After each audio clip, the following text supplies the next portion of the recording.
ప్రార్థన చేసుకుందాం. మహాపరిశుద్ధుడా, సర్వశక్తిమంతుడా, సర్వోన్నతుడా, ఈ రాత్రికాల సమయంలో మీ వాక్య ధ్యానంలోనికి ప్రవేశిస్తుండగా మీ వాక్యంతో మాతో మాట్లాడి సరిచేసి చక్కచేసి మా ఆత్మయాత్ర జీవితంలో అనేక ఆత్మలను సంపాదించేటువంటి కృప కనికరము మా మీద ఉంచి నీ కొరకై వేల కొలది 10,000 కొలది తల్లులమయ్యేటువంటి కృపను మాకు ప్రసాదించమని వేడుకుంటూ, మీరే ఆరంభించి మీరే ముగించమని వేడుకుంటూ యేసు నామమున వేడుకొనుచున్నాము నా పరమ తండ్రి, ఆమేన్. రండి వాక్య భాగంలోనికి ప్రవేశిద్దాము. ఆదికాండము 33వ అధ్యాయము 13వ వచనం. ఆదికాండము 33వ అధ్యాయము 13వ వచనం. ముందు 12వ వచనం చదువుకుందాము. మనము వెళ్ళుదము, నేను నీకు ముందుగా సాగిపోదును అని చెప్పగా ఏశావు యాకోబుతో చెప్తున్నాడు, మనము వెళ్ళుదము, నేను నీకు ముందుగా సాగిపోదును. కాబట్టి ఈ మాట అన్నప్పుడు ఏశావు గొర్రెల కాపరి కాదు, సంఘ కాపరి కాదు, సంఘ నిర్మాణకుడు కాదు. కానీ యాకోబు మాత్రం గొర్రెల కాపరి. తను తాను ప్రత్యేకపరుచుకొని ఆత్మలను కని వాటిని పెంచుతూ ఉన్నటువంటి శ్రేష్టమైనటువంటి కాపరి తన ఆత్మలను ఏ రీతిగా కన్నాడో ఒకసారి చూపిద్దాం. అదే ఆదికాండము 30వ అధ్యాయము, అదే ఆదికాండం 30వ అధ్యాయము 37వ వచనం. యాకోబు చీనారు జంగిసాలు అని చెట్ల చువ్వలను తీసుకొని ఆ చువ్వలలో తెల్ల చారలు కనబడినట్లు అక్కడక్కడ వాటి తొక్కలు ఒలిచి మందలు నీళ్లు త్రాగవచ్చినప్పుడు అవి చూలు కట్టుటకు అతడు తాను ఒలిచిన చువ్వలను మందలు త్రాగుటకు వచ్చు కాలువలలోనూ నీళ్ళ గాలల్లోనూ వాటి ఎదుట పెట్టగా మందలు ఆ చువ్వల ఎదుట చూలు కట్టి చారలైనను పొడలైనను మచ్చలైనను గల పిల్లలను ఈనెను. Praise the lord. ఏ రీతిగా తన సంఘాన్ని కట్టుకున్నాడు యాకోబు అంటే ఇక్కడ చాలా చక్కగా చూపిస్తున్నాడు దేవాది దేవుడు. సంఘాన్ని ఎలా నిర్మించుకోవాలి, ఆత్మల్ని ఎలాగ ప్రత్యేకపరచుకోవాలి, ఆత్మల్ని ఏ రీతిగా రక్షించాలి అంటూ చూపిస్తున్నాడు. అంటే చూడండి 37వ వచనంలో, చీనారు జంగిసాల చెట్ల యొక్క చువ్వలను తీసుకొని తెల్లచారలు కనపడినట్లు అక్కడక్కడ వాటి తొక్కలు ఒలిచి. తెల్ల చారలు. యేసు ప్రభు శరీరం మీద కొరడా దెబ్బలు ఎప్పుడైతే పడినాయో ఆ దెబ్బల యొక్క చారలు కనపడేటట్లు ఆ యొక్క చువ్వలను అక్కడక్కడ తొక్కలు ఒలచమంటూ ఉన్నాడు.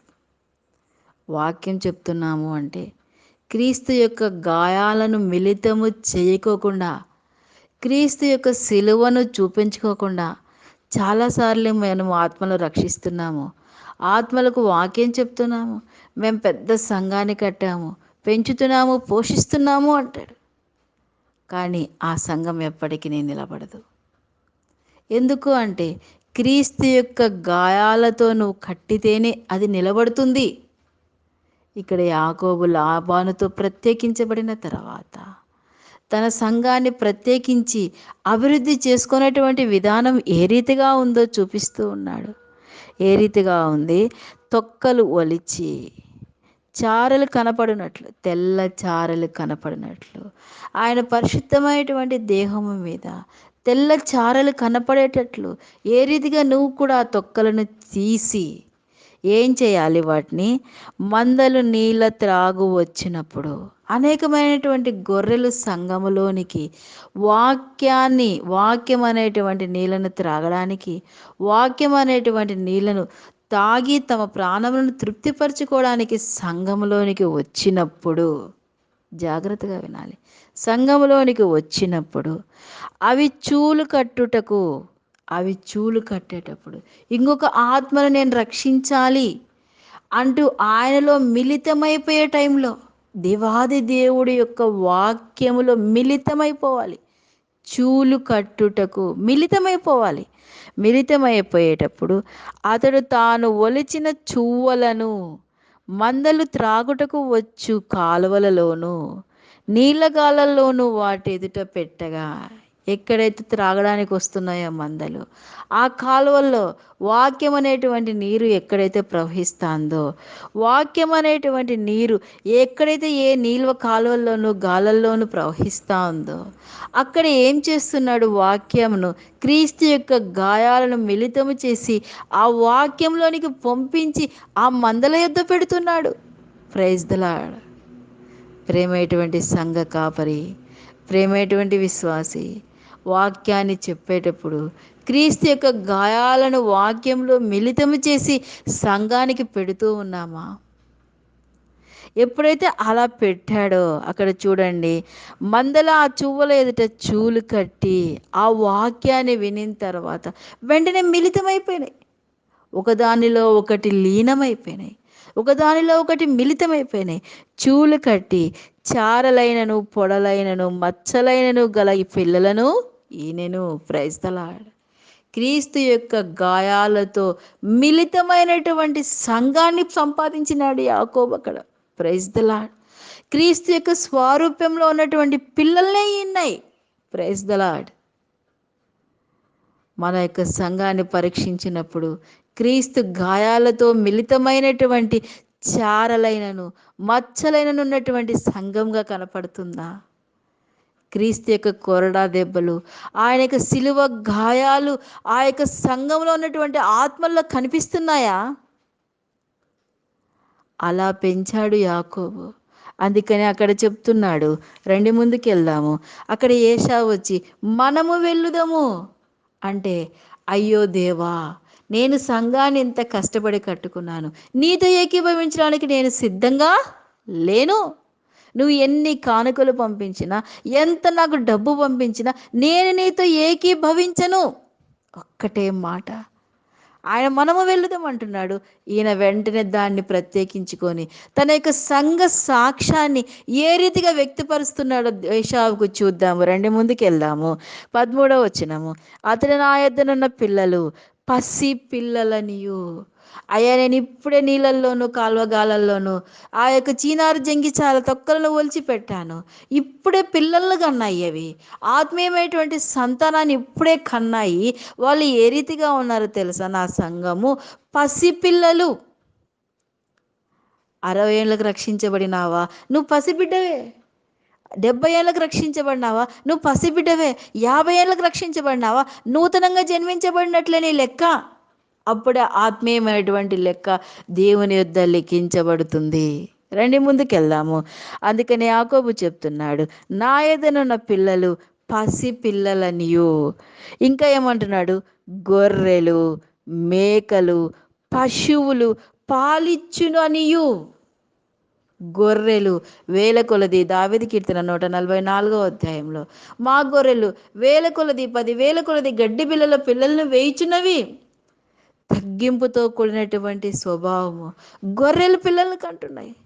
మేకలు నాయకత్వాన్ని వహించేటువంటి వాళ్ళని కంటున్నారు. పశువులు గొప్ప బరువులు మోసేటువంటి ఎవరి పాటికి వాళ్ళు సంఘంలో ఆత్మీయమైనటువంటి సంతానాన్ని కంటూనే ఉన్నారు. కనిన తర్వాత పోతపాలకు వాళ్ళని అప్పగించలేదు. Praise the lord. చక్కని మాట.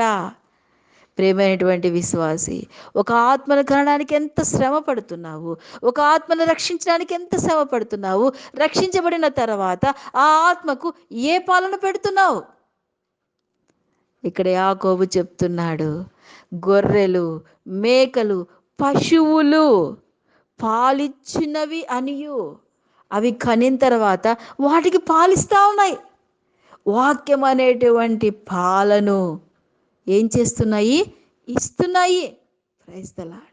అందుకనే పరమగీతంలో చెప్తాడు, నీ కుచములు ద్రాక్ష గెలల వలె ఉన్నాయి. ఏ రీతిగా ఉన్నాయి? ద్రాక్ష గెలల వలె ఉన్నాయి. Praise the lord.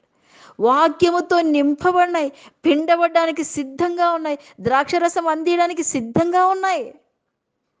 అక్కడ ఉన్నటువంటి గొర్రెలు, మేకలు, పశువులు వాక్యంతో అనేకమైనటువంటి ఆత్మలు కన్నారు, వదిలేయలేదు. పోతపాలకు అప్పగించబడలేదు. రక్షించబడిన తర్వాత సంఘాన్ని వదిలేయలేదు, ఆత్మలు వదిలేయలేదు. ఆత్మల ఎడల భారము, కాంక్ష ఏ రీతిగా ఉందో చూడండి ఆ సంఘంలో ఉన్నటువంటి గొర్రెలకు, మేకలకు, పశువులకు. నా గొర్రెలు, మేకలు, పశువులు పాలిచ్చినవి, పాలిచ్చినవి, రండి ముందుకు, పాలిచ్చినవనియు నా ప్రభువునకు తెలియను. అయ్యా నీ సంఘంలాగా లేదయ్యా నా సంఘము. నా సంఘం ఏ రీతిగా ఉందంటే, చినారు జంగిసాల చెట్ల చువ్వలను తీసుకొని తొక్కలు తీసి వాక్యంలో మిళితం చేసి అనేకమైనటువంటి ఆత్మీయ సంతానాన్ని నేను కనిచ్చాను. ఇప్పుడు అవి ఏ రీతిగా ఉన్నాయి తెలుసా? పాలిచ్చే స్థితికి ఎదిగినాయి. పోతపాలకు వాటిని పొయ్యలేదు.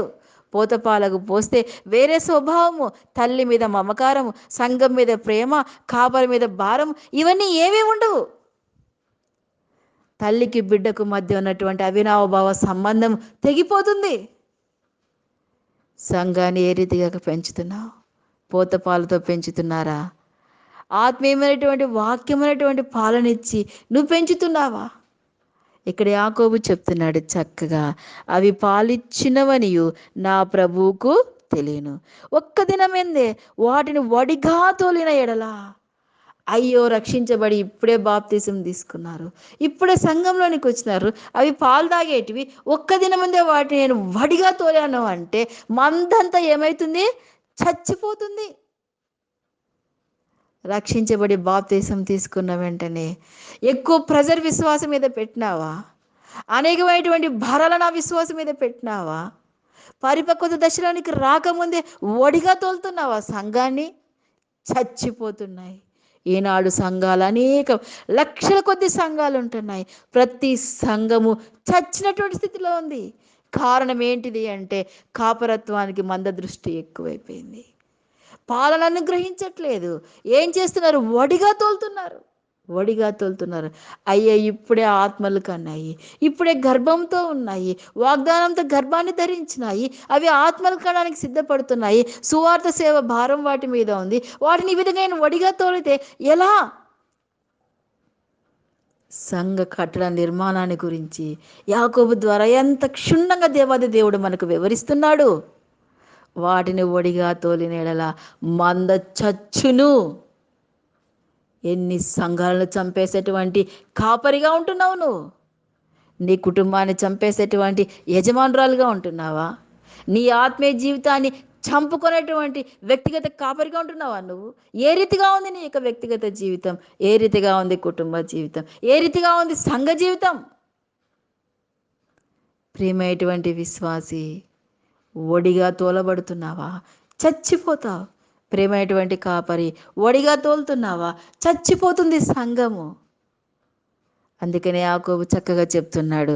అదే యెషయా గ్రంథము 40వ అధ్యాయము 11వ వచనంలో దేవాది దేవుడు చక్కని మాటను వివరిస్తున్నాడు. రండి, గొర్రెల కాపరి వలె ఆయన తన మందను మేపును, తన బాహువుతో గొర్రె పిల్లలను కూర్చి రొమ్మున ఆనించుకొని మోయను. పిల్లల్ని ఏం చేస్తున్నాడంటే దేవాది దేవుడు కూర్చి రొమ్మున ఆనించుకొని మోస్తూ ఉన్నాడు. సంఘ కాపరిగా నీకు ఈ లోకంలో అనుగ్రహించినటువంటి ఆ బాధ్యతను రొమ్మున మోస్తున్నావా బిడ్డలను? అక్కడ దేవాది దేవుడు ఏం చెప్తున్నాడు? నేను రొమ్మున ఆనించుకొని మోయదును, పాలిచ్చు వాటిని ఆయన మెల్లగా నడిపించును. Praise the lord. పాలిచ్చేటువంటి వాటిని ఏం చేస్తాను తెలుసా? మెల్లగా నడిపిస్తాను. ఎందుకంటే వాళ్ళు నిత్యము వాక్యదానంతో ఉంటారు, వాక్యం అనేటువంటి పాలన సంపాదిస్తూ ఉంటారు. వాళ్ళను ఒడిగా తోలితే చచ్చిపోతారు. సంఘం నడిపించేటువంటి విధానంలో ఎన్ని మెలకువలు ఉన్నాయో దేవాది దేవుడు మనకు నేర్పిస్తూ ఉన్నాడు. అందుకే చూసుకుందాము 14వ వచనము. నా ప్రభు దయచేసి తన దాసునికి ముందుగా వెళ్ళవలను. నేను నా ప్రభువునొద్దకు షేరునకు వచ్చే వరకు నా ముందరనున్న మందలు నడువగలిగిన కొలది, ఈ పిల్లలు నడవగలిగిన కొలది వాటిని మెల్లగా నడిపించుకొని వచ్చేదని అతనితో చెప్పు. అవి ఎంత చిన్నగా నడుస్తాయో, ఇంకా ఇప్పుడే రక్షించబడినాయి, ఇప్పుడే ఆత్మీయంగా ముందుకు వచ్చాయి, అవి ఎంత చిన్నగా నడుస్తాయో అంత చిన్నగానే నేను వాటిని నడిపించుకొని వస్తాను. అంత ఓపిక దేవుడు నాకు అనుగ్రహించినాడు, అంత సహనాన్ని నాకు అనుగ్రహించినాడు. ప్రేమైనటువంటి విశ్వాసి, ప్రేమైనటువంటి కాపరి, నీకు సంఘం ఏ రీతిగా ఉంది, నీ విశ్వాస జీవితం ఏ రీతిగా ఉంది, నీ కుటుంబ జీవితం ఏ రీతిగా ఉంది? ఇంకా ఈ రీతిగా దేవుడు మనల్ని ఇంకా నడిపించలేకపోతే, ప్రభువా చాలాసార్లు నా సంఘాన్ని ఒడిగా తోలి చంపేశానయ్యా, నా వ్యక్తిగత జీవితాన్ని గుర్తెరక్కోకుండా ఒడిగా తోలి నేను చచ్చాను ప్రభువా, నా కుటుంబాన్ని ఒడిగా తోలి నేను చంపేశాను ప్రభువా, నన్ను క్షమించు, నన్ను క్షమించు. ఈ రీతిగా నా ఆత్మీయ జీవితము, నా వ్యక్తిగత జీవితం, నా కుటుంబ జీవితం, నా సంఘ జీవితం కట్టుకొని ఈ లోకయాత్రలో ముందుకెళ్ళడానికి ఆ దేవాది దేవుడు మనకందరికీ సహాయం దయచేయును కాక. ఆమేన్. Praise the lord.